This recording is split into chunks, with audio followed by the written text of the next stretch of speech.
Jail से ले आने वाला प्रभु यीशु मसीह के अति पवित्र नाम में सब पवित्र लोगों को मसीह में देता हूँ। आज का दिन इस साल का आखिरी दिन है। इसके मतलब इस साल का आखिरी संदेश हमारे जीवन में प्रभु ने ये एक साल पूरा हमें बहुत अद्भुत प्रकार चलाया है। शुरुआत के दिनों में शायद हमने प्रभु के साथ कई प्रकार का वाचा बांधा होगा। वो वाचा हमने पूरा किया है कि नहीं, ये अभी गवाही में हमें सुनने में आएगा। एक बात मैं आपको याद रखना चाहता हूं, हमारे जीवन में प्रभु के सामने फर्क होने से पहले हमारा फर्क होना बहुत अच्छी बात है। मैं पिछले दिनों में भी बहुत लोगों के बात बताया था। अनेक पवित्र लोग प्रभु के उपस्थिति में आने से पहले, गवाही देने से पहले, ये पूरा एक साल का कम से कम पूरा जीवन का हमारा गवाही देने के लिए अभी तो समय नहीं, लेकिन ये एक साल में मेरे जीवन में जहां तक मेरा खास करके मेरा आत्मिक बढ़ोतरी हुआ कि नहीं, है ना। आत्मिक बढ़ोतरी मेरा कहां तक हुआ, एक जन आत्मिक करके कैसे मालूम, एक जन एक व्यक्ति आत्मिक जन नहीं क्या, कैसे मालूम आपको मालूम? मैंने ये बात बताया है, सिखाया है ना। मतलब एक आत्मिक जन हमेशा संतुष्ट रहता। क्या रहता? हरेक अवस्था में संतुष्ट रहता। और खास करके एक खूबी मैं आपको बताऊं कि एक आत्मिक जन कभी भी किसी के साथ नफरत कड़वाहट में नहीं रहेगा। बहुत बड़ी बात है। एक आत्मिक जन कभी भी किसी के साथ कोई नफरत कड़वाहट में नहीं रह सकता, है ना। अभी अपने जीवन में अभी आप सबको मालूम है आत्मा का फल, है ना। हम प्रभु की आत्मा पाए हुए लोग हैं। आत्मा का फल में नफरत कड़वाहट है क्या? नहीं है ना। एक आत्मीय जन कभी भी दुखी निराश नहीं रहता, क्योंकि प्रभु का दास पौलुस बोलता है, मैं हर अवस्था में तृप्त रहना सीखा हूं, मैं संतुष्ट रहना सीखा हूं। भूखा हो, नंगा हो, कष्ट हो, तकलीफ हो, प्रतिकूल हो, हर एक अवस्था में, हर एक अवस्था में। इसका मतलब हमारा आत्मीय जीवन की बढ़ोतरी हम लोग ये एक साल में भी प्रभु ने कुछ भी गति ना देते हुए हमें संगति दिया। संगति देने के बाद में हमारा आत्मिक उन्नति हुआ है कि नहीं, है ना। देखो अनेक लोग इतना परिपक्व नहीं, लेकिन हमारे जीवन में हमको परखना है। मैं एक बात आपको बताना चाहता हूं, ये बात को मतलब पहचानने वाला एक प्रैक्टिकल लीडी, एक प्रैक्टिकल लाइफ, है ना। बहुत सभी लोग बहुत ध्यान से सुनना, क्योंकि मतलब साल का आखिरी संदेश आपको मालूम है बहुत मूल्यवान और बहुत गहरा रहता है, इसलिए आप लोग बहुत ध्यान से सुनना। जैसे कि अभी एक बात आप सोचो, थोड़ा कुछ मतलब किसी के साथ थोड़ा नफरत हो गया, या किसी ने कुछ बदनाम किया, कुछ हमारा निंदा किया, ऐसा मालूम होने के टाइम पर एक सच्चा आदमी जन उस बात को क्षमा करता और उनको प्यार से मिलता। परंतु कई बार देखो, हम प्रभु के जन होते हुए, आत्मिक जन होते हुए, हम कई बार कई समय आत्मा में नहीं चलता। कैसा है? अब जैसा अभी मतलब उदाहरण, मुझे संदीप ब्रदर के साथ मतलब संदीप ब्रदर का कोई भी बात मुझे अच्छा नहीं लगा, संदीप ब्रदर को बुरा नहीं लगेगा ना। हाँ, तो मतलब तो फिर क्या है, संदीप ब्रदर को देखते ही मैं उसकी तरफ नहीं देखेगा। मतलब मेरा शरीर क्या बोलेगा? शरीर बोलेगा तो उसको मत देखो, उसको प्रेसोड मत बोलो। आत्मा बोलेगा नहीं, उसको देखो, तो उसको प्रेसोड बोलो। आप किसकी बात सुनता? आप शरीर की बात सुनता है, इसका मतलब अभी भी आप मतलब आत्मिक अवस्था में नहीं, शारीरिक अवस्था में है। आप उधार पाया है, आप में प्रभु की आत्मा है, आत्मा बोलता है, आप उसको देखो। आप देखो, ये बात बहुत ध्यान से सुनना। हम लोग एक आत्मिक जीवन में मैं कहां तक बढ़ पाया, एक सच्चा आत्मिक जीवन बिता पा रहा है कि नहीं, ये बात को ठीक से जानना पड़ेगा। कई बार आपको मालूम है, मतलब कोई भी कुछ छोटा कुछ बात होगा, दिल में कुछ नफरत रहेगा, तो मतलब बोलेगा उनको मिलना ही नहीं, निकल जाता। आपको मालूम है ये कौन बोला? शरीर बोला। आप उधार पाया है, परंतु आप शरीर के अनुसार जी रहे हो। आप एक आत्मिक जन नहीं, किसी का न्याय नहीं कर रहे हैं। आपका अपना जीवन में आपने ये बात को परखने का, मेरे जीवन में ऐसा कोई हर हुआ है क्या? देखो, स्वर्ग हमें परखने से पहले हमें परखना, हमारे जीवन की गलतियों को हमें पाना और प्रभु के सामने कबूल करना। क्योंकि कई लोगों को मालूम है मुझे उसके साथ नफरत है। नफरत करने के लिए प्रभु ने सिखाया क्या? दुश्मन से भी प्यार करने के लिए बोला। हम उसके चेला है ना, प्रभु यीशु मसीह की चेला है। प्रभु यीशु मसीह की चेला कैसे चलना प्रियो? प्रभु की बातों पर चलना है ना। अगर ठीक है, मानो उसने निंदा किया होगा, बदनाम किया होगा, कोई हमारा को धोखा दिया होगा, कोई बात नहीं, परंतु हमें प्यार करने के लिए प्रभु ने बोला। यीशु मसीह ने जैसे हमें प्यार किया वैसे हमें एक दूसरे को प्यार करना है। तो ऐसा है, तो प्यार करने में मैं कहीं हर गया क्या? एक सच्चा आत्मिक जीवन बिताने में मैं कहीं धोखा तो नहीं खाया। मैं शरीर की बात माना या आत्मा की बात माना? आपको मालूम है शरीर की ओर के चिंता तक मृत्यु है, रोमियो 8 से आपको मालूम है। लेकिन एक बात जानना, जो रोमियो 8 का 13 में क्या बोलता? जो शरीर के अनुसार चलता, क्योंकि यदि तुम शरीर के अनुसार दिन काटोगे तो मरोगे, यदि आत्मा से देह की क्रिया को मारोगे तो जीवित रहोगे। हाँ, देखा, आत्मा से मैं आपको बताना चाहता हूँ, मैं कई बार, है ना, देखो प्रियो कितना हमारे दिल में तड़प रहता है हर एक को मिलने के लिए। मैं इधर से मिलते मिलते आता है तो कई लोग गया, क्यों किया? हो गया, क्या हो गया भाई? हमने आपको कुछ गलत बात सिखाया है? प्रेज़ लॉर्ड, यीशु मसीह को दिया ना, अभी भी मैं मसीह को दे रहा हूं। Praise Lord. प्रियो, एक बात है, हमारे जीवन में हम लोग हमारा कई प्रकार हमारे हृदय में यीशु मसीह को प्रभुत्व नहीं दिया। हृदय में कई प्रकार हम विरोधी को रहने दिया। ऐसा जीवन में हम लोग आत्मीय जीवन में बढ़ नहीं पाएगा। हमें ये बात को जानना है, हम लोग एक सच्चा मसीह जीवन, ये एक आत्मा से चलाने वाला जीवन है। तो इस साल में मैं कहां तक एक आत्मीय जीवन बिता पाया?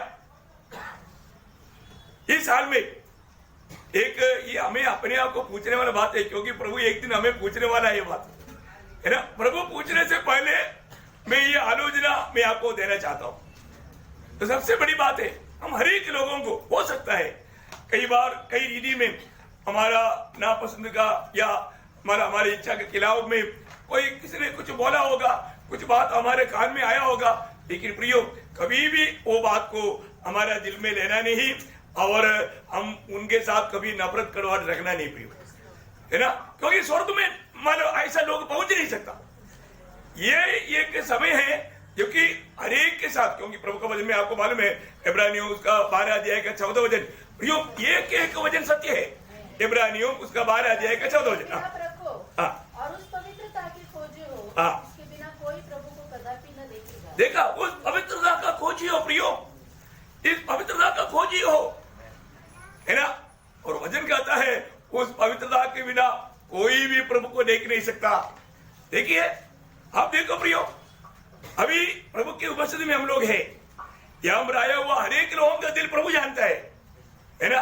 तो सबसे बड़ी बात क्या है कि मेरे जीवन में मतलब वास्तव में किसी के साथ मेरे दिल में कोई नफरत कड़वाहट है क्या है? हर ऐसे है, प्रभु बोलता है तुम मेल मिलाप कर लो, मेल मिलाप कर लो, है ना। क्योंकि प्रभु ने हमें दिया हुआ सेवकाई ही मेल मिलाप का सेवकाई है। हमें किसी के साथ मतलब नफरत कड़वाहट में रह नहीं सकता, है ना। तो प्रियो, हमारे जीवन में प्रभु का योजना, हम लोग प्रभु के लोग, आज हमारा आत्मीय जीवन में मैं कहां तक बढ़ पाया? सच में यीशु मसीह के स्वभाव मुझ में है क्या? ये बात को हमें परखना है ना। तो इस साल का अभी भी मानो इस साल पार होने के लिए 12 बजे का टाइम है, अपन करीब 9 बजे तक इधर से शायद विदा हो जाएगा, 3 घंटा और है। तो मैं आज ये संदेश आपको इसलिए दे रहा हूं, आप घर में जाकर के ना सोना, आया हुआ वचन के सामने और एक बार अपने जीवन को अच्छी तरह परखना। क्योंकि उस दिन जब हम प्रभु की न्यायासन के सामने जब खड़ा होगा, उस समय हमें याद हो। ये बहुत बड़ी बात है, क्योंकि ये जो भी आपको मैं आलोचना दे रहा हूं, ये बहुत बड़ा पवित्र आत्मा ने बहुत गहराई में बताई वो बात है। इसलिए आप इस बात को बहुत अच्छा रीति में समझने का प्रयास करना। तो इसलिए पहली बात, इस साल में कितने लोगों ने अपना जीवन को थोड़ा मुड़कर देखा कि शायद आपको मालूम है कई बार छोटा छोटा लापरवाही में हमने संगति छोड़ दिया। दुनिया की बातों में, दुनिया की बातों के लिए समय था और तो प्रभु के लिए समय नहीं था, है ना। आपको मालूम है क्यों? प्रभु से प्यार दूर हो गया, हमारे पास प्रभु का प्यार बुझ गया, लेकिन पट्टी के रूप में शो करता, लेकिन सचमुच में हम प्रभु से बहुत दूर चला गया। आपको मैं बताता हूं, ये एक संगति जब नष्ट करता है तो वहां पर हम प्रभु का प्यार से वंचित हो जाता है, प्रभु के प्यार से इतना दूर ही गिर जाता है।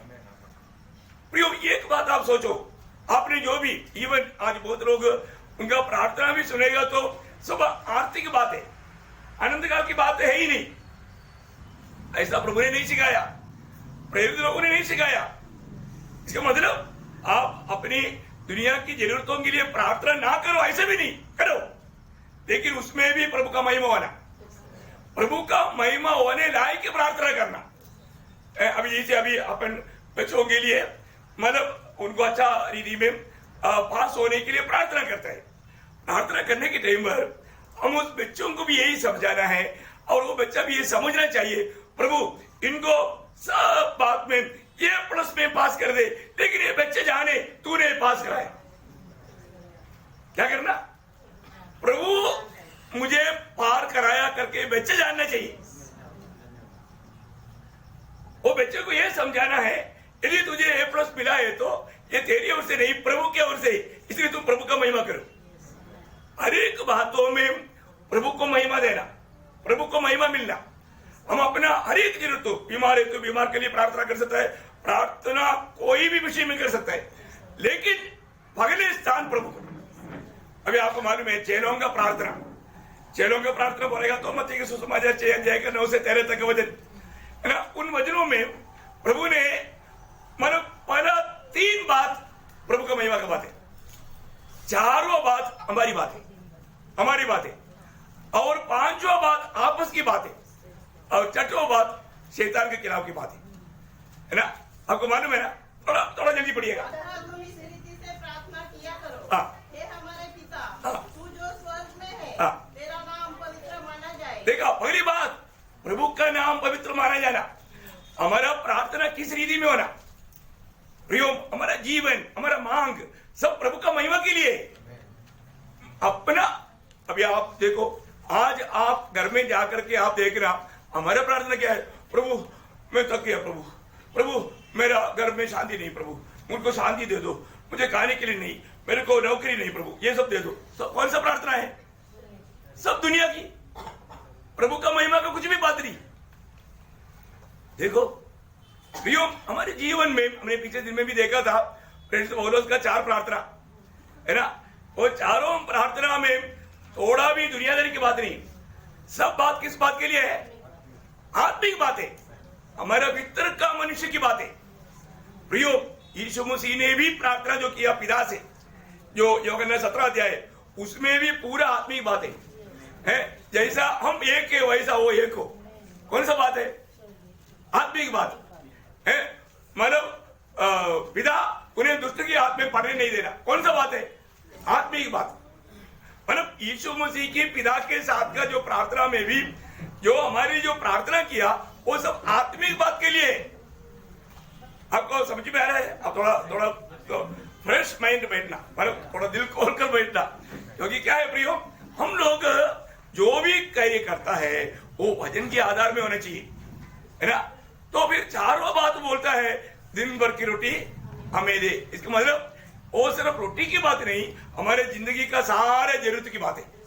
उस वचन के अंदर हमारा सारा जीवन का जरूरत की बात आप मांग सकता है।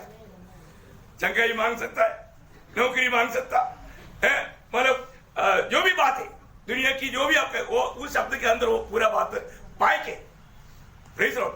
फिर आगे क्या बोलता है, हमें एक दूसरे की बात है, एक दूसरे के साथ क्षमा क्षमा, हम एक दूसरे के साथ क्या बात है, हमारा एक ही बात है, ये आपस की बात है।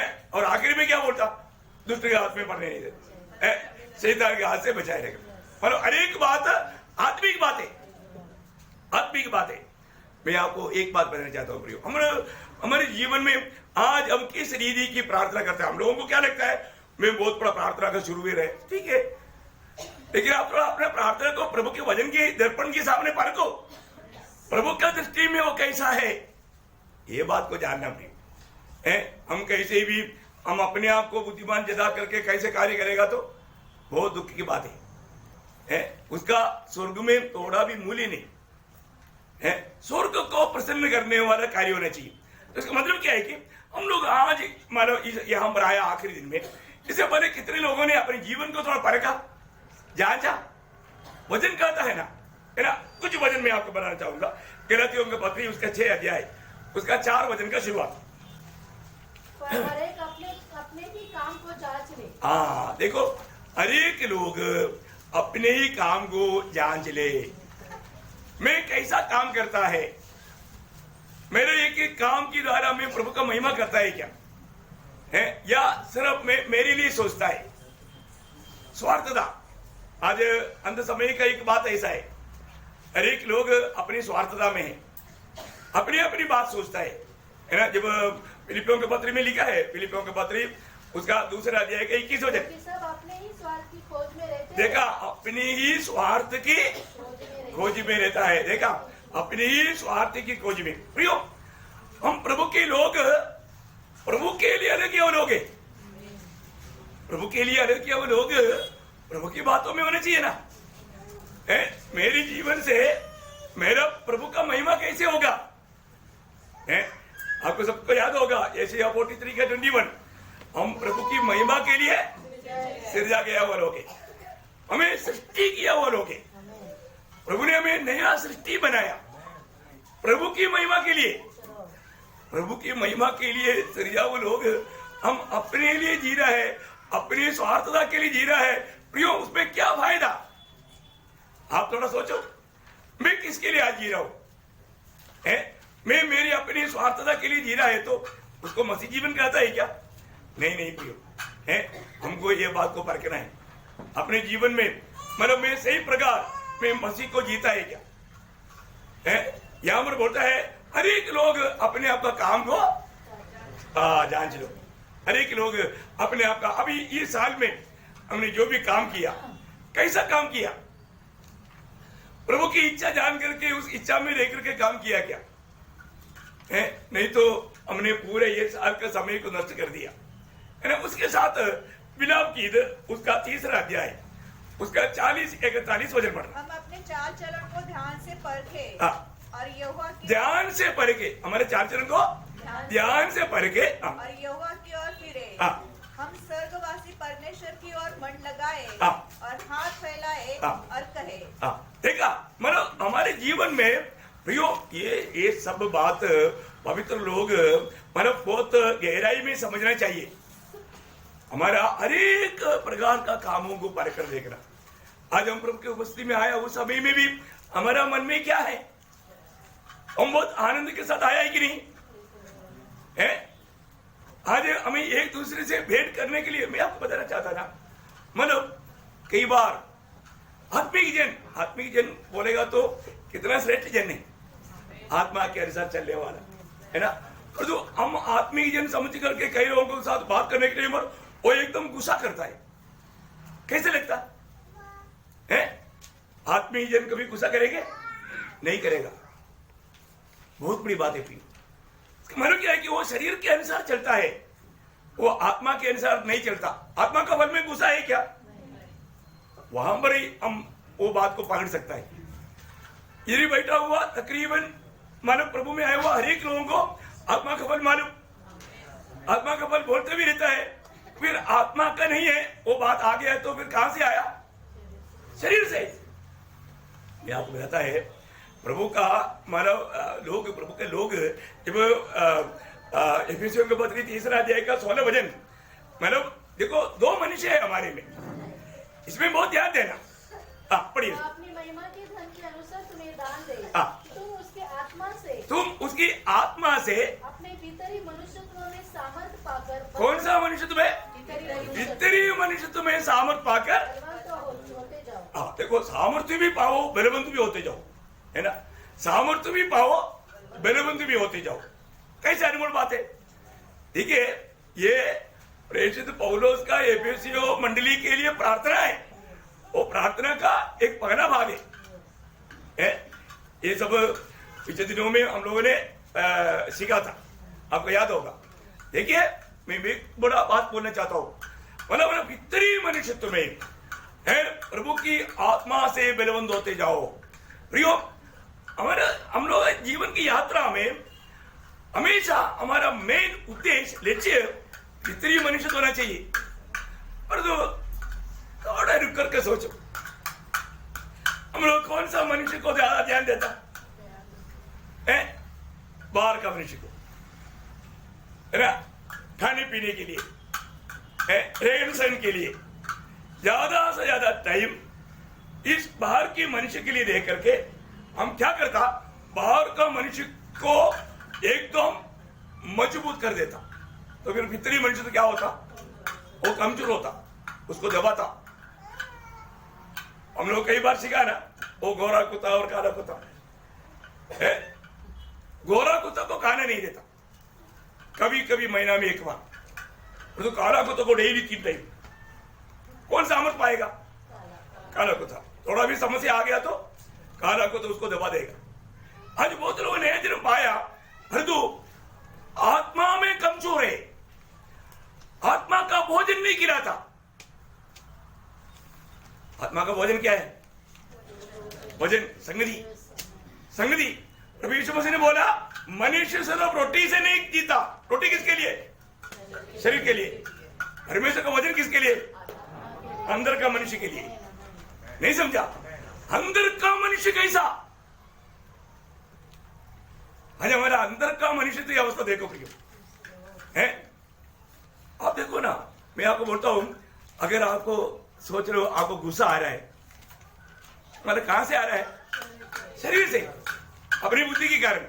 अब आप आत्मा में सामर्थ्यवान है तो क्या बोलेगा? शरीर तो ऐसा बोल तो मारेगा, शरीर को शांत करेगा, एक चिमटी देगा। मतलब फरकवर्दी 9:27 में प्रेषित पौलुस क्या बोलता? मारता कूटता हुआ मैं उसको वश में लाता हूं। शरीर हमारे आत्मीय जीवन के लिए वादा बनकर खड़ा होता है। इसलिए कभी कभी संदेश सुनने के टाइम पर लोगों को गुस्सा आता है, लोग नाराज होता। ये जो गुस्सा आता, नाराज होता, कहां से आया? शरीर से आया। अब पहली बात है ना पियो, सोर्स को थोड़ा जानो। आप लोग ऐसे तो बच्चा तो है नहीं, मैं इसलिए आपको बताया। आप लोग ये जो ऐसे जो क्लासेस जो है, जो संगति जो है, आप आरंभ से नहीं सुनेगा, बीच में आकर सुनेगा तो भी आपको पूरा बात अभी क्लियर नहीं समझ में आएगी। बहुत बड़ी बात है। मैं आपको बोलता हूं, एक नेगेटिव विचार तक आता है, वो शरीर से आता है, शरीर से लाता है। हमेशा एक आत्मीय जन पॉजिटिव विचार में रहेगा। अगर हम ऐसा विचारों में नहीं रहता तो हम एक आत्मिक जन नहीं करके हम नहीं कह सकता। हम उस बात में हमको ये खुद अपन न्याय करना चाहिए। मैं अभी तक एक आत्मिक नहीं बना, क्योंकि मेरे को जल्दी गुस्सा आता है। जब गुस्सा आएगा तो हम शैतान को मौका दे रहे हैं, समझ में आया? या नाराज होता, मतलब अभी भी शक करता किसी के ऊपर। ये जो भी बात है, दुनिया का कोई भी बातों में ठोकर खाता है तो आप जानना वो शरीर का काम है, शरीर के द्वारा है। Praise the Lord. आप इस बात को बहुत सीरियसली जानना पड़ेगा। आज बहुत लोग दुखी निराश होने का कारण क्या है ना, वो लोग अभी तक भी नया जन्म पाया तो भी आत्मीय जीवन बिताने का अर्थ नहीं जाना। एक सच्चा, अभी अगला खास करके कल पुनरुत्थान के दिन में आपको बिल्कुल उस आत्मीय जीवन का बहुत से गहरी बात प्रभु ने जो बताया वो बात मैं कल भी बांटने वाला है। आज भी मैं आज एक्चुअली जो थोड़ा समय जो अगला साल में प्रवेश करने के लिए बाकी है, इसलिए मैं आपको ये बात पर जोर दे रहा हूं, आप अपने जीवन को थोड़ा परखो। मेरे जीवन में इस साल में मैं कहां पर हार गया ना। देखिए एक बात, हम अपनी तरफ से विजय नहीं पा सकता। हमारा आत्मीय मनुष्य अगर सामर्थ्यवान है तो हमें विजय जीवन बिताने के लिए कोई मुश्किल नहीं। आत्मिक जीवन लोग नहीं बिताता। मैंने आपको मानो काफी समय पहले एक व्यक्ति के बारे में बताया था। एक्चुअली एक संभव है, मैं वो आत्मिक का नाम बारे भूल गया अभी इस वक्त में। आत्मिक जीवन में आप जरूर बहुत सामर्थ्य के साथ आगे बढ़ सकता है। कब है ना, एक मंडली में मानो एक व्यक्ति नया विश्वास में आया। विश्वास में आने के बाद में वो व्यक्ति 5-6 महीना में इतना स्पिरिचुअली इतना वो बढ़ गया, बाकी 20-25 साल के लोग देखते रह गया ये इतना अच्छा प्रबोधन देता है और आत्मा को जीत कर लाता। ये कैसा क्या? अभी हम लोग इतना साल से है और जो हमारे भी है उत्साह नहीं और हमारे भी इतना कोई बढ़ोतरी नहीं। ये व्यक्ति कितना वचन भी कितना अच्छा बोल रहा है, अच्छा प्रबोधन दे रहा है। तो मंडली के लोगों ने उसको पूछा, भाई हमारे एक डाउट है, आपको थोड़ा बताएंगे? बोला हाँ पूछो। बोला आप इतना जल्दी प्रभु में इतना बढ़ा कैसे? उन्होंने बोला देखो मैं प्रभु में आने से पहले है ना, मैं प्रभु में आने से पहले मैं ये डॉग को ट्रेनिंग देता था, कुत्ते को ट्रेनिंग देता था। तो ट्रेनिंग कुत्ते को कभी भी हड्डी खाने के लिए मना है, ट्रेनिंग कुत्ते को। तो फिर ये व्यक्ति जब ट्रेनिंग देने के टाइम पर ये कुत्ते को लेकर जब बाहर चलता तो मार्ग में हड्डी रहता। हड्डी देने के टाइम पर एक कुत्ता हड्डी के पास जा करके मालिक को देखता, मतलब ये ट्रेन देने वाला ये उस्ताद को। तब वो बोलेगा कैसा नो, इतना बोल दिया तो वो लेता नहीं। उसको इतना बोल दिया तो वो उधर जाकर के देखेगा मालिक क्या बोलता है। तो उसके बाद सुन के नो बोल दिया तो उधर से फिर आगे बढ़ता, फिर रास्ते में और भी बढ़ता, तो उधर जाकर के वो रुकता, अभी भी बोलेगा सर नो, तो फिर वो नहीं छूटा। इसी प्रकार मैं हर काम करने से पहले, अभी वो स्वामी को देखता था मेरे को है, तो मैंने एक बात सीखा, मैं कुछ भी एक बार करने से पहले प्रभु को देखता। प्रभु ये तुझे इच्छा है क्या, ये तेरा पसंद है क्या?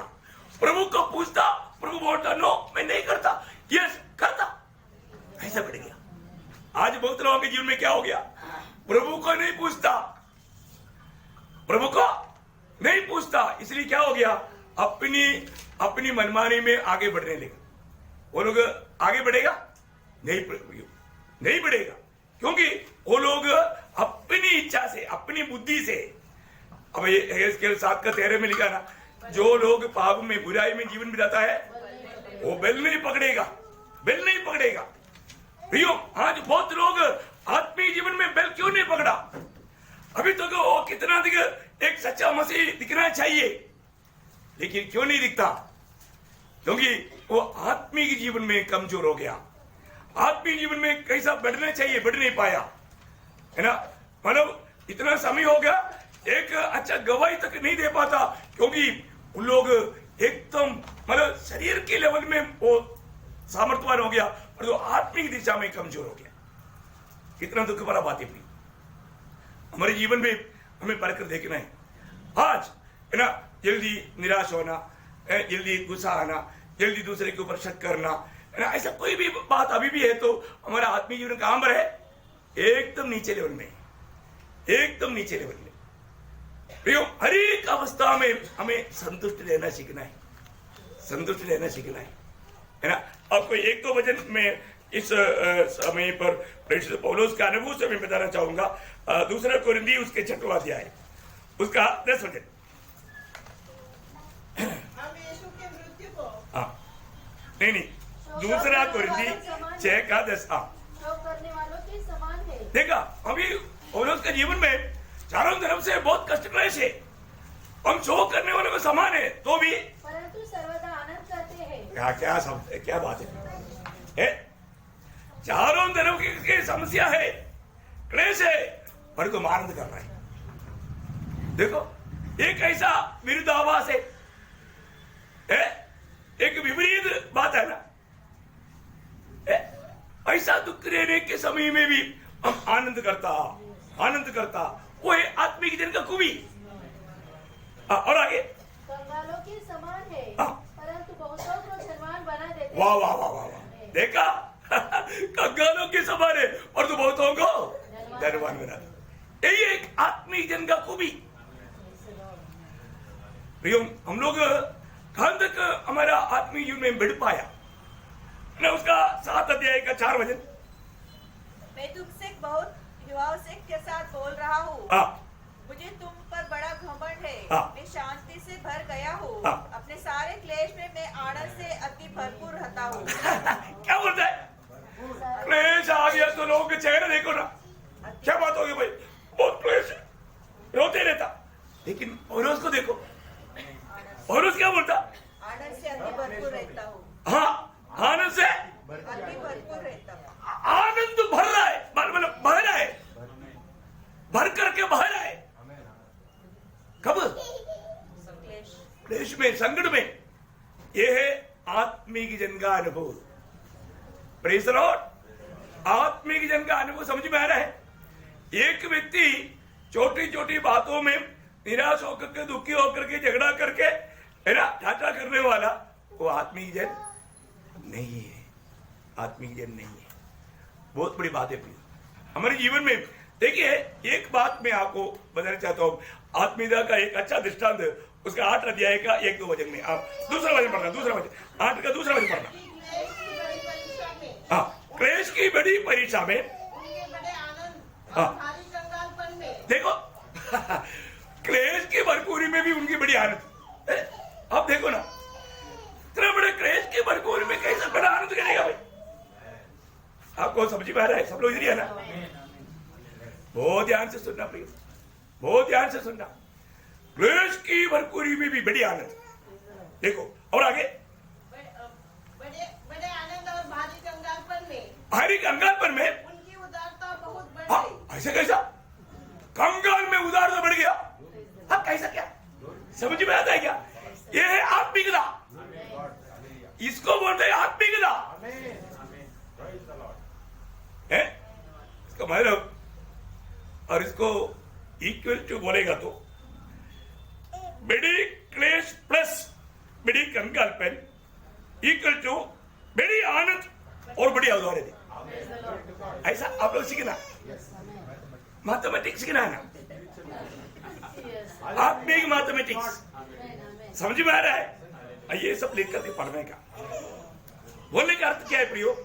आज हमारे जीवन में हमारा आत्मिक लेवल कहां पर, हमारा आत्मिक जीवन कहां पर, यह बात तो हमें परखना है।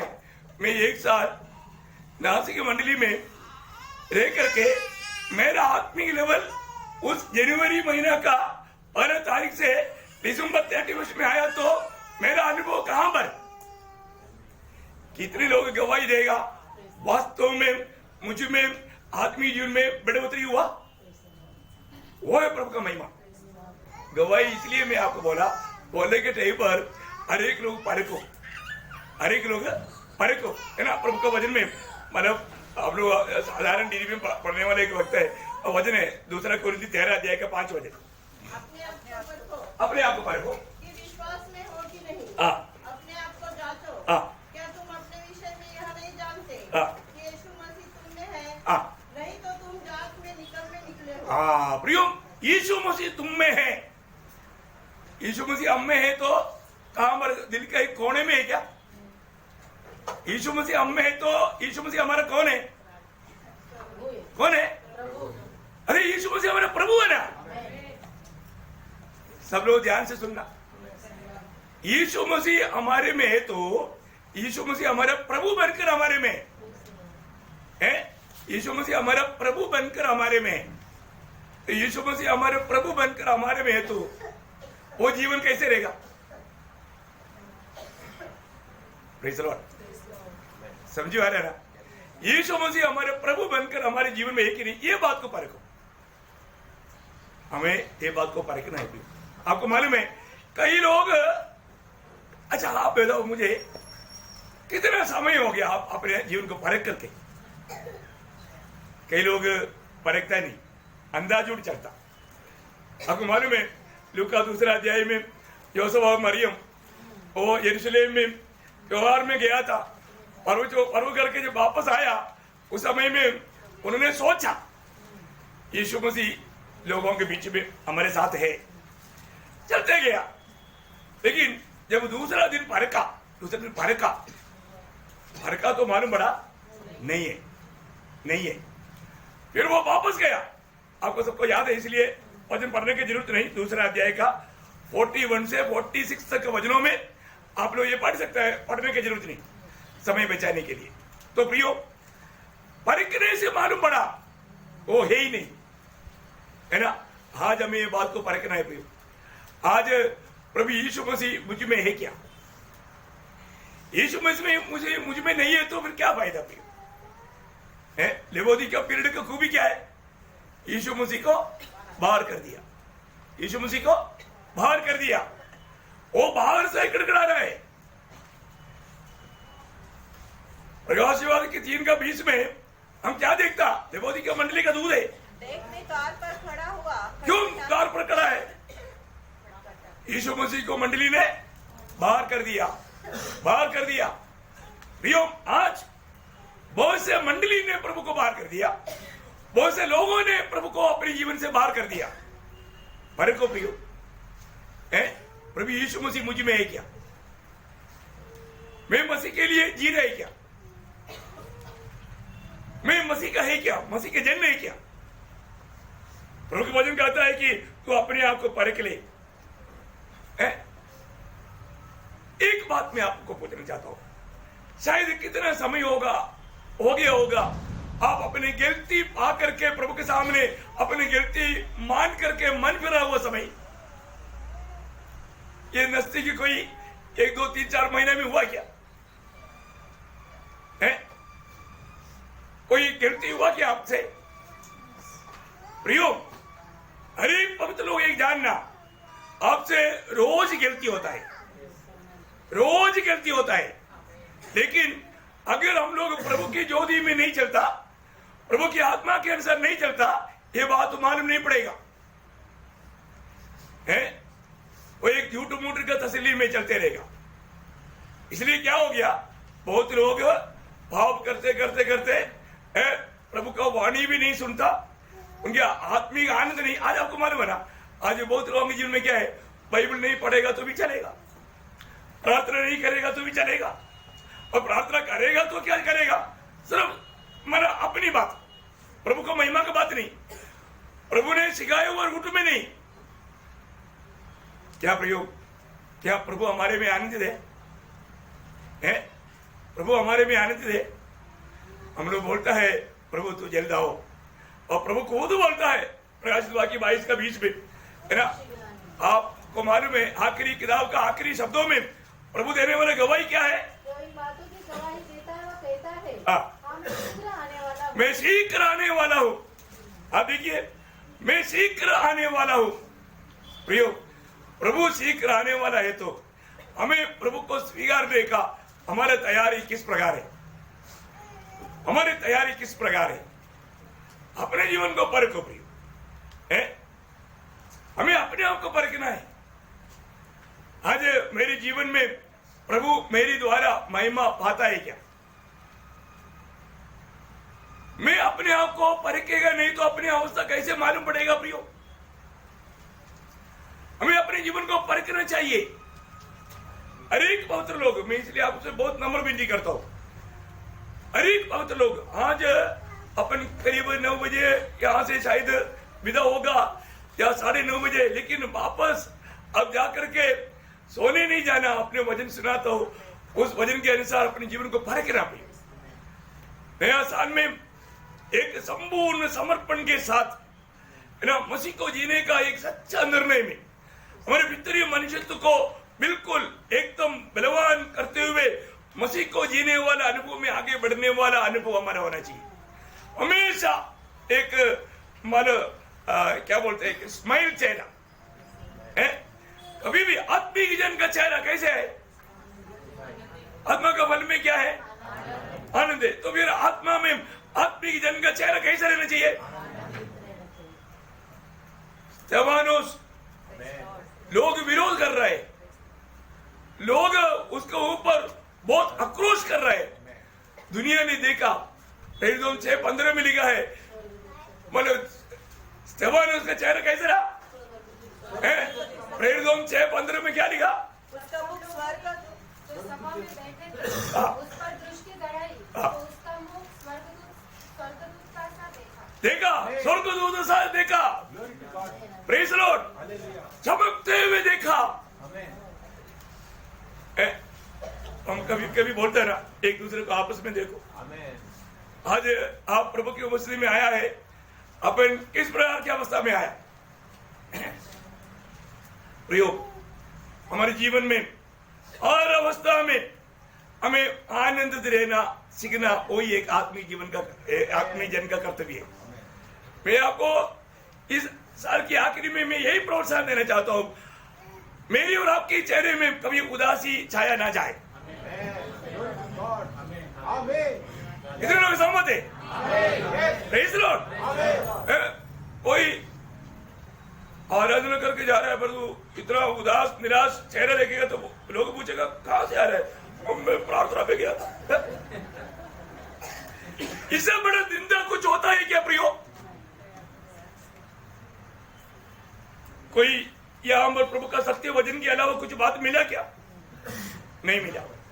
लेकिन फिर भी हमने वो वचन को स्वीकारा नहीं, हमारे दिल में उस वचन के लिए जगह नहीं था, इसलिए ये बात का धोखा हुआ।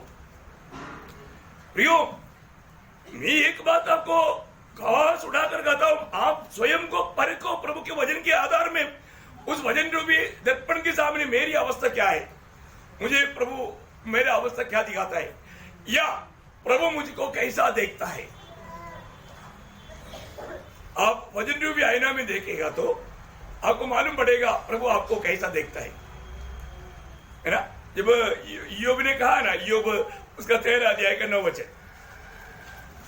ओ प्रभु यीशु, क्या यह भला होगा कि वह तुमको जांचे? देखा, ये भला होगा प्रभु तुम्हें जांचे है। प्रभु तुम्हें जांचेगा तो भला होगा क्या? बहुत बड़ी बात है भाई हमारे जीवन में, है ना। हमारा उठना बैठना चलना फिरना सोचना सारे बात जानने वाला उस प्रभु हमें जांचेगा तो अभी इस समय में प्रभु के उपस्थिति में बैठने के समय में हमारे दिल में क्या हो रहा है, क्या उसमें प्रभु प्रसन्न नहीं क्या? देखो, अगर आप अपना दिल में अच्छी बात सोचेगा तो आपके चेहरे में दिखाई देगा। प्रेज़ लॉर्ड, सच्ची बात है। कई लोग कई टेंशन लेकर के बैठता है, चेहरे में दिखता है टेंशन लेकर बैठा। प्रभु की उपस्थिति में आने के समय में कैसे आना चाहिए प्रियो? कितने आनंद के साथ आना चाहिए। प्रभु हमारे लिए क्या नहीं किया प्रियो? हम लोग सिर्फ अपनी स्वार्थता में जाकर शायद प्रभु से कुछ मांगा होगा, लेकिन एक बात मैं आपको बताना चाहता हूं, प्रभु का जो भी किसने भी सच में प्रार्थना किया प्रभु उत्तर दिया है। जैसे आपने मांगा वो नहीं दिया होगा, लेकिन उत्तर दिया प्रभु ने। प्रभु पक्का उत्तर देता है। अभी आपको मालूम है, मानव प्रेरित पौलुस ने अपने जीवन में उनको बहुत तकलीफ देने वाला एक कांटा था, है ना। वो कांटा हट जाने के लिए प्रेरित पौलुस ने 3 बार प्रार्थना किया करके दूसरा कुरिन्थी 12 अध्याय का 7 से 10 तक का वचनों में अच्छा वर्णन करके बताता है। 3 बार प्रार्थना किया, प्रभु ने उत्तर दिया कि नहीं? प्रभु ने उत्तर दिया है। प्रभु ने क्या उत्तर दिया? हाँ, ये बात है। क्या बोला पौलुस? मेरे प्यारे दास, ये कांटा मैं नहीं हटाऊंगा, लेकिन मैं तुझे अनुग्रह दूंगा। क्या देगा? अनुग्रह। वो अनुग्रह क्या करेगा? वो अनुग्रह क्या करेगा? हमारा निर्बलता में हमें सिद्ध करेगा, हमारा निर्बलता में हमें सिद्ध करेगा। अभी आपको मैं बताऊं इसका मतलब अनुग्रह का अर्थ क्या है? अनुग्रह का अर्थ वहां पर लिखा, निर्बलता में सिद्ध करता। वहां के अर्थ निर्बलता में सिद्ध करेगा। एफेसियों दूसरा अध्याय का 8-9 में अनुग्रह का अर्थ अनुग्रह से उधार हुआ। इसका मतलब अयोग्यता में प्रभु का दान। अनुग्रह का संदर्भ के अनुसार अर्थ में फर्क है। इसलिए कई बार एक ही बात को पलट कर रहेगा तो धोखा हो जाएगा। अभी आप देखिए प्रभु ने क्यों नहीं उनका इस कांटा हटाया? क्यों नहीं हटाया? हाँ वहां बोलिए ना, वो भाग थोड़ा पढ़िए। मेरे शरीर में एक कांटा चुभाया गया, अर्थात शैतान का एक दूत कि मुझे घुसे मारे ताकि मैं फूल न जाऊं। इसके विषय में मैंने प्रभु से 3 बार विनती की कि मुझसे यह दूर हो जाए, पर उसने मुझसे कहा, मेरा अनुग्रह तेरे लिए बहुत है, क्योंकि मेरी सामर्थ्य निर्बलता में सिद्ध होती है। इसलिए मैं बड़े आनंद से अपनी निर्बलता पर घमंड करूंगा। देखिए पौलुस बोलता है मैं मेरा निर्बलता में घमंड करूंगा। ऐसा कोई करता है क्या? नहीं करता। परंतु अभी उसको एक भेद समझ में आ गया, मेरी निर्बलता में मुझे प्रभु का अनुग्रह बहुत मिलेगा। इसलिए वो बोलता है मैं निर्बलता में घमंड करता हूं। परंतु यहां पर एक बात मैं आपको पूछना चाहता हूं, एक बड़ा रहस्य है। क्या रहस्य मालूम है? दुनिया का सबसे बड़ा घमंडी कौन है? दुनिया का सबसे बड़ा घमंडी कौन है? बोलो ना। इधर तो दे दिया उत्तर, फिर भी आप लोग नहीं बोले, इसलिए आप लोग इसे देख रहे हैं। नंबर 1 घमंडी शैतान। इसको मतलब आप देखिए पौलुस के जीवन में होने वाला घमंड दूर करने के लिए घमंडी को यूज किया। समझ में आया? हमारा प्रभु क्या नहीं कर सकता? प्रभु का जन घमंडी ना होने के लिए नंबर 1 घमंडी को इस्तेमाल किया। क्या करेगा समझ में आया? प्रभु कभी कभी हमारे लिए शैतान को भी हमारी आशीष के लिए इस्तेमाल करेगा। जैसे वो विधवा का कहानी आपको याद है ना? मतलब एक नास्तिक व्यक्ति, वो बिल्कुल प्रभु को नहीं मानता। विधवा हमेशा उसको मिलने के टाइम पर प्रभु यीशु मसीह पर विश्वास करते हैं, उद्धार हो जाएगा। वो एकदम मानता नहीं है। देखो मेरे यीशु मसीह मुझको रोज खिलाता है, रोज संभालता है, वो मेरा अच्छा चरवा है। ये नास्तिक व्यक्ति ने सोचा इसको थोड़ा बुद्धू बनाता है। एक दिन में ये नास्तिक व्यक्ति ने क्या किया, एक सुंदर टिफिन, मसाला डोसा और सांबार सब लेकर के एक अच्छा टिफिन में ये विधवा का झोपड़ी की सामने रख दिया। विधवा ने प्रार्थना करके झोपड़ी की द्वार खोल करके देखा, अरे आज अच्छा टिफिन, सुंदर एक टिफिन। उसने आकर के देखा तो बाप रे, वो सुंदर भोजन, वो प्रभु धन्यवाद धन्यवाद। नास्तिक व्यक्ति बाहर खड़ा होकर हंस रहा है। वो हंसते हंसते बोला, हे बुड्ढी, ये तेरे यीशु ने नहीं दिया, मैंने दिया। ओ प्रभु धन्यवाद, हजारों धन्यवाद। तो बोला क्यों? बोला कम से कम मेरा प्रभु ने मेरी भलाई के लिए प्रभु को ना मानने वाला व्यक्ति को भी इस्तेमाल किया। देखा, भक्त का जरूरत प्रभु किसी के द्वारा भी पूरा करेगा, इस्तेमाल करेगा। प्रियो, बहुत बड़ी बात है। तो बोलने का अर्थ क्या है प्रियो? हमारे जीवन में हमें यह बात को जानना है कि आज हमारा प्रभु के साथ का नाता कैसा है, हमारा आत्मीय जीवन आज कहां पर है, मेरे भीतरी मनुष्यत्व में बेल पाते जा रहा है कि नहीं? क्योंकि हमें दुनिया में संकट है ना। जब एफेसियों 6 अध्याय का 10-11 वचन, एफेसियों 6 अध्याय का 10-11 वचन, इसलिए प्रभु में और उसकी शक्ति के प्रभाव में बलवंत बनो, परमेश्वर के सारे हथियार बांध हाँ। तुम शैतान की युक्तियों के सामने खड़े रह सको। देखा प्रियो, आप देखा सुना आप लोगों ने, और एक और पढ़ना। इसलिए प्रभु में और उसकी शक्ति के प्रभाव में उसकी शक्ति की प्रभाव में बलवंत बनो। प्रियो, हमें बलवंत होना है। कहां पर? भीतरी मनुष्य में, हमारे भीतरी मनुष्य में, प्रभु में और उसकी उस सामर्थ्य में बलवंत होना, क्योंकि हमें विरोधी के सामना करना है। बहुत बड़ी बात है भी इस छोटा सा जीवन में, अगर हम आत्मीय जीवन में बल नहीं पाएगा तो हमें बहुत जल्दी थकावट आएगा, बहुत जल्दी हमें कमजोरी महसूस होगा, है ना? ऐसे लोग हमारे गिरने की खतरा रहता है। हमें अपने जीवन को परखना है। मेरे जीवन में आज मैं प्रभु को प्रसन्न करने लायक की जीवन बिता पा रहा है क्या? आज रोज मैं प्रभु के साथ चल रहा है कि नहीं? मसीह जीवन प्रभु को जीने वाला जीवन है और प्रभु के साथ का जीवन है। हम कभी भी अकेले नहीं, है ना? तो हमें हमारा कर्तव्य है हर बात में हम प्रभु को महिमा दे करके या प्रभु को प्रसन्न करके जिए।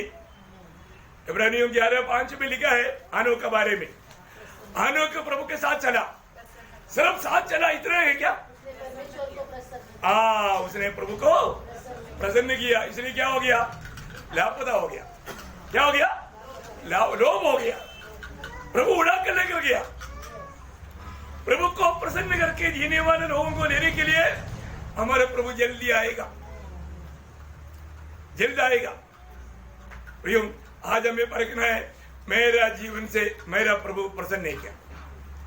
कितने लोग सच में, क्योंकि हमको वो गवाही मिलना चाहिए ना, मिलना चाहिए ना। मैं कौन है? मैं प्रभु का बेटा है। मेरा स्वर्गीय पिता को प्रसन्न करके, मेरा उद्धारकर्ता प्रभु यीशु मसीह को प्रसन्न करके, मुझे अगुवाई करने वाला पवित्र आत्मा को प्रसन्न करके आज मेरे जीवन है क्या? या मैंने पवित्र आत्मा को शोकित किया, आज प्रभु मेरे साथ बात नहीं करता,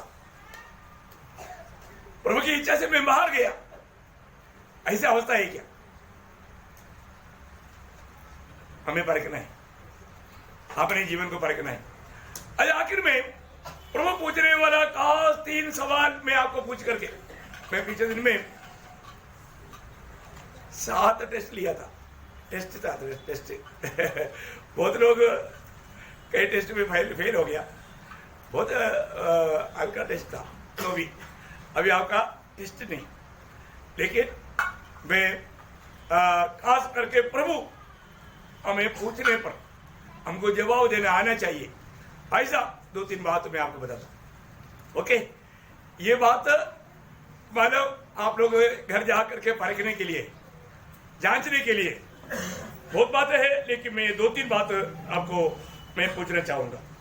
मतलब एक बात प्रभु हमें पूछने वाला है, जैसे मैंने तुमसे प्रेम किया और क्यों तुम आपस में प्रेम नहीं किया? देखो, एक सवाल हर एक बहुत लोगों को प्रभु पूछने जा रहा है, क्योंकि हमारे जीवन को जानने वाले प्रभु ये पूछने जा रहे हैं, क्योंकि प्रभु ने हमें आज्ञा दिया था, है ना? अब वचन पढ़िएगा, यूहन्ना उसका 13 अध्याय का 34।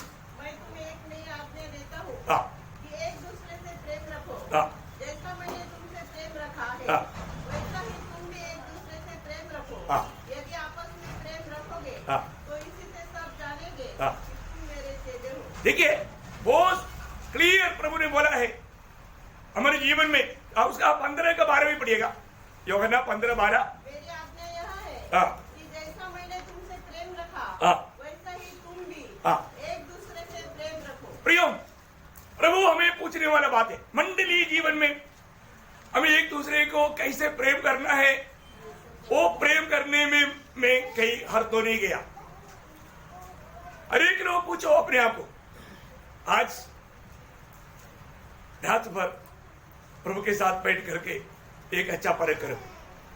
मैं आपको बोलता हूं, जब नया साल में प्रभु का आज रात को नहीं आया तो नया साल में भी प्रभु हमें बहुत गहरी बात हमें बताने जा रहे हैं।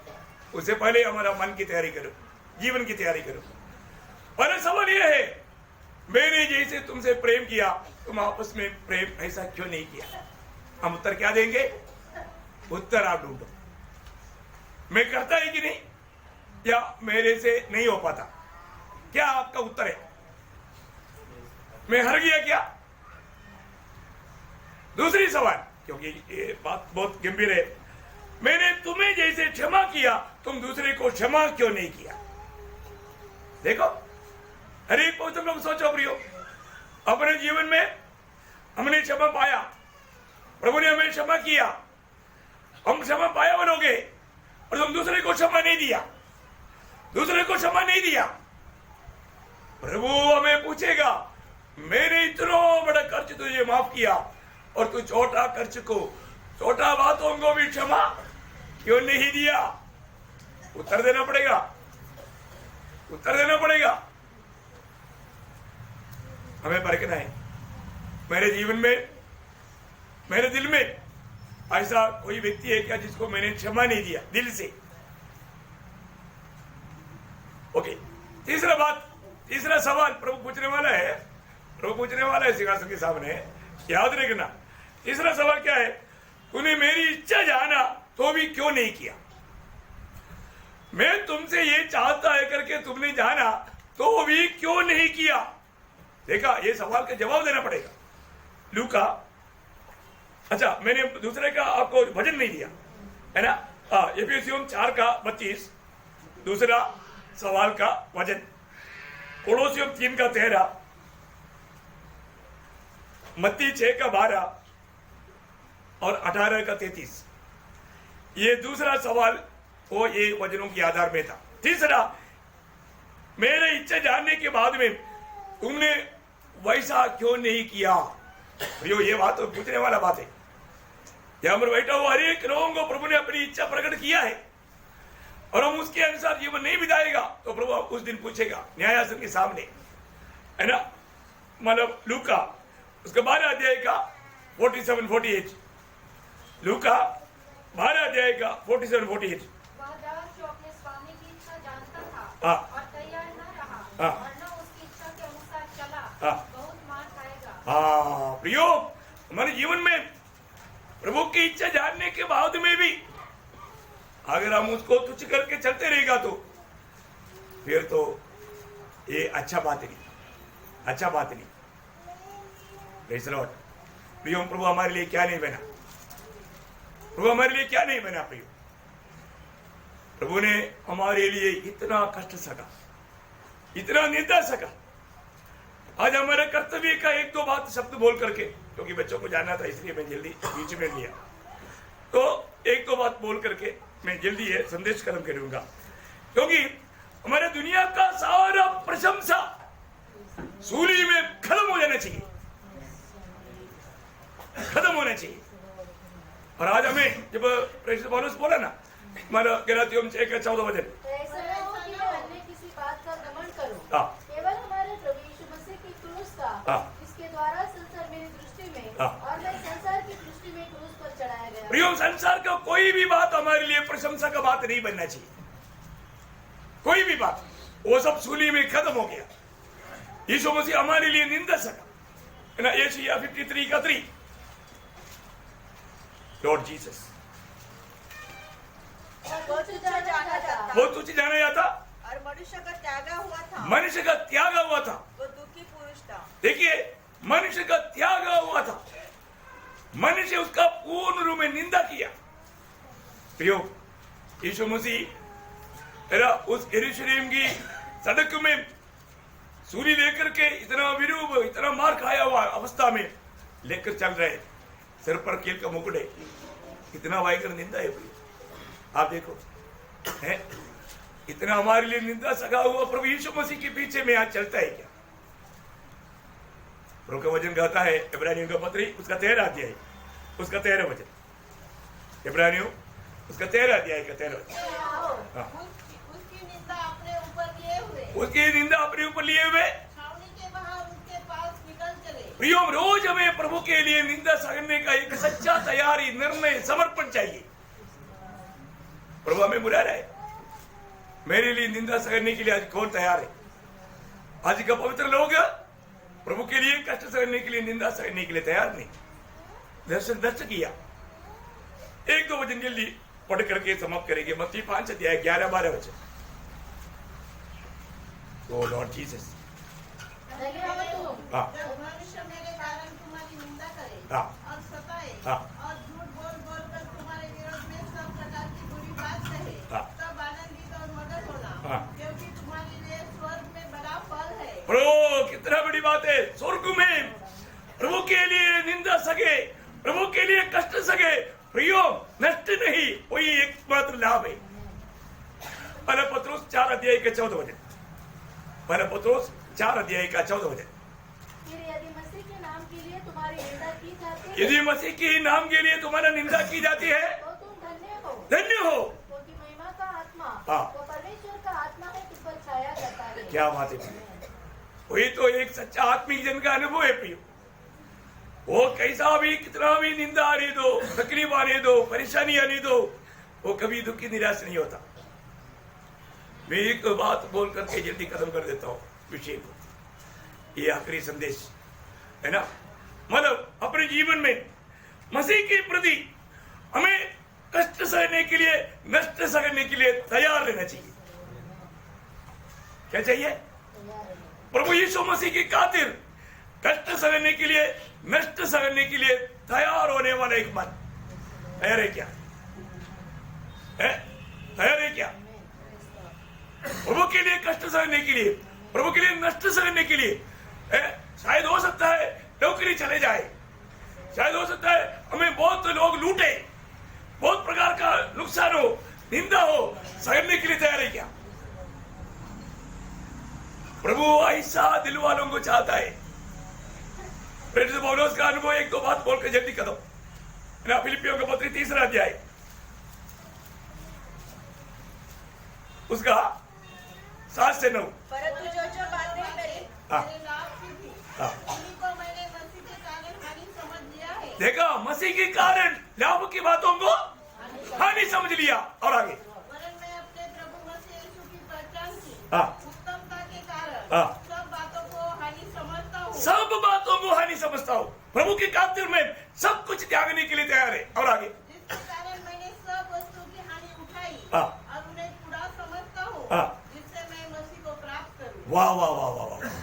एकमात्र लक्ष्य है प्रियो एक आत्मिक जन का, उनके जीवन की एकमात्र लक्ष्य है दुनिया प्राप्त करने के लिए नहीं, मसीह को प्राप्त करना, मसीह को प्राप्त करना।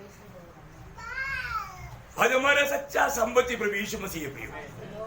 हम कहां तक मसीह को प्राप्त कर पाया, इसलिए प्रेरित पौलुस बोलता है प्रेरितों 20 का 24, प्रेरितों 20 का 24।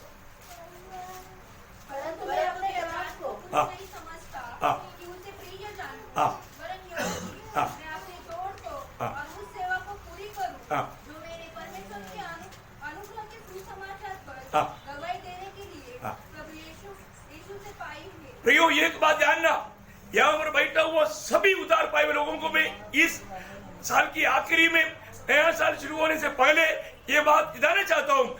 यहाँ पर बैठा हुआ सब लोग मिशनरी है, सब लोग यीशु मसीह का गवाह बनना प्रभु की इच्छा है। एक भी जन प्रभु यीशु मसीह के सुसमाचार सुनाने में, यीशु मसीह के बारे में बताने में अगर आप लचाएगा, प्रभु का वचन मरकोस 8 अध्याय का 35 वचन, मरकोस 8 का 35। क्योंकि जो कोई अपना प्राण बचाना चाहे, हाँ। वह उसे खोएगा, हाँ। पर जो कोई मेरे और सुसमाचार के लिए हाँ। अपना प्राण खोएगा, हाँ। वह उसे बचाएगा। देखो खत्म नहीं हुआ, और आगे, यदि मनुष्य सारे जगत को प्राप्त करे और अपने प्राण की नहीं जो कोई इस व्यभिचारी और पापी जाति के बीच हाँ। मुझसे और मेरी बातों से लज जाएगा, हाँ। मनुष्य का पुत्र भी हाँ। जब वह पवित्र दूतों के साथ अपने पिता की महिमा सहित आएगा, हाँ। तब उससे भी लज जाएगा। ले जाएगा, ले जाएगा। प्रियो यीशु मसीह की नाम के लिए और प्रभु ने दिया हुआ सुसमाचार की खातिर हमें अपने प्राण को भी अप्रिय जान करके जीवन बिताने के लिए यदि हम तैयार नहीं है तो उसको एक आत्मिक जन नहीं कहता, उसको एक मसीह जन कहीं नहीं कहता। इसलिए नया साल में जाने से पहले हमें अपने आप को परखना है, जांचना है। प्रभु ने मुझे जिस उद्देश्य से मुझे अलग किया, अभी तक मैंने उस उद्देश्य के बारे में जानने के बावजूद भी मानने में मैं कहां तक बिजी हूं। आज प्रभु मुझे में आनंद दे गया, प्रभु को प्रसन्न करने वाला एक जीवन में बिताता है क्या? यदि मैं अपनी प्राण बचाना चाहते हैं तो प्रभु बोलता है वो खोएगा। प्रभु यीशु मसीह के लिए अगर हम खोएंगे हम जीतेगा। प्रियो, हमारा सच्चा जीत जो हमने प्रभु के लिए किया हुई है। प्रभु यीशु मसीह के नाम की खातिर, जब इब्रानियों का पत्री में से एक वचन है 6 अध्याय का 10 वचन, क्योंकि परमेश्वर अन्यायी नहीं कि तुम्हारे काम और उसके उस प्रेम को भूल जाए जो तुमने उसके नाम के लिए इस रीति से दिखाया कि पवित्र लोगों की सेवा की और करते रहे हो। देखो कितना अनोखी बात है भाई। प्रभु हर एक काम को तोलता है, हर एक बात को परखता है। देखो हम लोग प्रभु प्रभु खाना खा भी है क्या? नहीं। बहुत ध्यान से सुनना प्रियो, है ना। मत्ती चैप्टर 7 वर्स 21, जो मुझसे है प्रभु करता है, हाँ उनमें से हर एक स्वर्ग के राज्य में प्रवेश न करेगा, हाँ परंतु वही हाँ जो मेरे स्वर्गीय पिता की इच्छा पर चलता है। हाँ, देखा है, प्रभु की इच्छा में चलना वो प्रियो है। सारा दिन अपने मनमानी में जी करके संडे में आकर के प्रभु का मेष में शामिल होगा क्या? प्रियो, प्रभु का इच्छा है क्या? मैं आपको बताना चाहता हूं, ये सब है ना धोखा का है वो मन है, धोखा का है वो मन है प्रियो। आप कोई भी ये बात को हल्का ना मानना प्रियो, हल्का ना सोचना। आप इस बात को परखो प्रियो, अपने उल्सा परखो। इस प्रभु ने हमारे लिए स्वर्गीय महिमा छोड़कर ये दुनिया में आकर हमारे पाप को अपने ऊपर लेकर सूली पर मरा, अपने आखिरी बुदले को तक पाया। वो प्रभु को हमने क्या जाना प्रियो है? इतना बड़ा प्यार को हम ठुकराते हो, कैसे रहेगा प्रियो? वो जीवन कैसे रहेगा? कैसे रहेगा? तो मैं आग्रह करता हूं, आज के दिन आपको अपनी परीक्षा करने के लिए, अपनी परख करने के लिए, अपने आप को जांचने के लिए अभी मौका है। मैं एक सच्चा आत्मिक जन बन करके जीवन बिताता है क्या? मैं आज प्रभु में एक संतुष्टि का जीवन बिताता है क्या? मैं प्रभु में हमेशा आनंद रह पाता है क्या? स्वर्ग वो चाहता है। अगला नया साल प्रभु अगर हमें देता है, वो नया साल कभी भी प्रभु के लोग किसी कारण निराश दुख में नहीं मिलना चाहता। एक अच्छा निर्णय, जो भी पूरा संदेश सुना उनको समझ में आया होगा। क्लियर बात मैं आपको बताना चाहता हूं, यदि आप आत्मिक जन है तो हर अवस्था में आप आनंदित और मगन रह सकता है। इसका मतलब अगर हम आत्मिक जन नहीं है तो वो व्यक्ति धोखा खा सकता है। इसलिए अपने आप को परखना है, सच में मैं एक आत्मिक जन है क्या? भजन रोमियो 8:9 में पहले ही लिखा है, जो भी लोग उद्धार पाया है इनमें प्रभु की आत्मा है वो आत्मिक जन है। क्या लिखा? आप जो मसीह यीशु में है, हाँ। उन पर दंड की आज्ञा नहीं सिस्टर, 8:9 वचन। परंतु जबकि परमेश्वर का आत्मा तुम में बसता है, हाँ। तो तुम शारीरिक दशा में नहीं, हाँ। परंतु आत्मिक दशा में हो। आत्मिक दशा में, बस आत्मिक जन हो, वो आत्मिक दशा में है। प्रभु की आत्मा पाए हुए लोग, ये सच्चा उद्धार पाए हुए लोगों के बारे में है, जिसका नया जन्म हुआ, कैसे भी नया जन्म होकर के डुबकी लिया हुए लोगों के बारे में नहीं। उनको तो दुनिया बहुत अच्छा लगता है? बहुत बड़ी बात है। तो प्रभु इन वचनों के द्वारा आपको सबको बहुत आशीष दे। और थोड़ी समय में अभी कितना रह गया मालूम, करीब 4-4.5 घंटा रह गया। ये साल हमसे विदा हो जाएगा। Praise the Lord. एक नया साल आएगा 2023। तो हमें शुरू से एक अच्छा निर्णय के साथ, है ना, नया साल का नया संदेश भी जो प्रभु देने वाला जो है उसको दिल खोल करके स्वीकारने का एक खुले दिल के साथ हमें प्रभु के उपस्थिति में इकट्ठा होना है। Praise the Lord. तो प्रभु इन वचनों के द्वारा आप सबको आशीष दे, प्रभु को महिमा मिले। आमीन।